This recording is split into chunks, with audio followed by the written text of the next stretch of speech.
dia hamil dengan kondisi spiral masih ada di dalam rahim.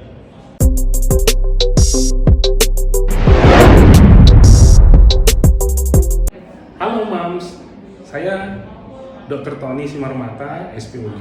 Alat kontrasepsi apa yang terbaik setelah melahirkan? Jadi banyak sekali tipe-tipe alat kontrasepsi. Cuman yang non-hormonal itu yang terbaik yang kita anjurkan adalah yang intrauterine device atau bahasa sehari-hari disebut spiral. Jadi pemasangan KB spiral itu boleh dilakukan segera sesaat setelah melahirkan, baik persalinan normal maupun sesar.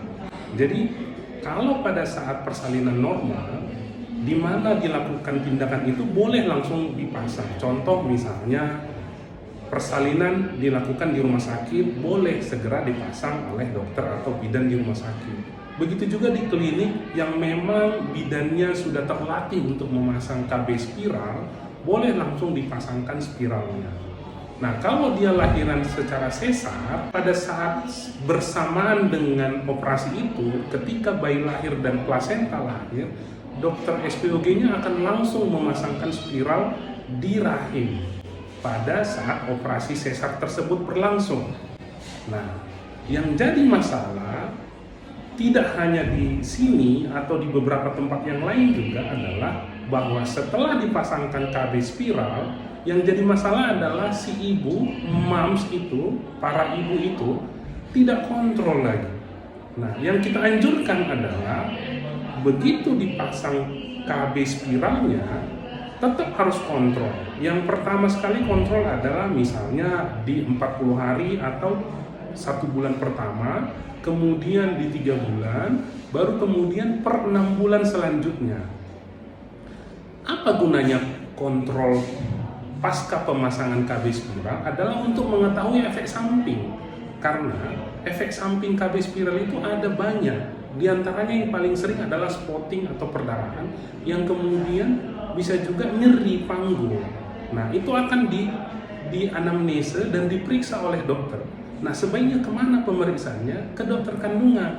Walaupun pemasangannya di puskesmas atau di klinik, pemeriksaan posisi efek samping itu sebaiknya ke dokter kandungan.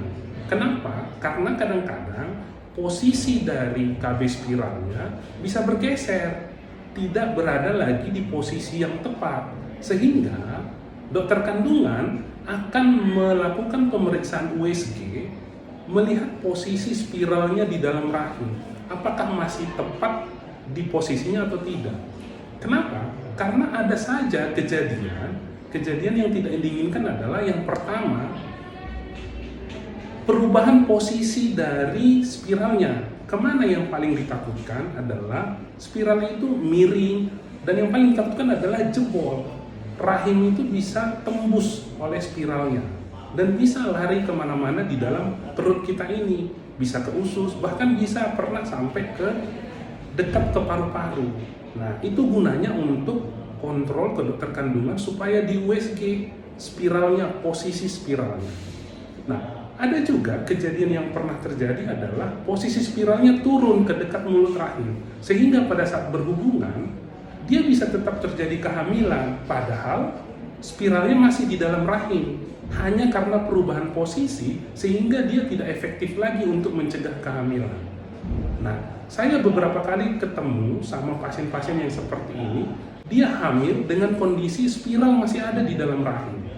Sehingga pemeriksaan kembali atau kontrol ulang ke dokter kandungan sangat diperlukan pasca pemasangan KB spiral. Jadi tidak dipasang langsung los selama 5 tahun tidak pernah kontrol. Jangan, yang moms. Demikian tips dan kiat-kiat dari saya hari ini.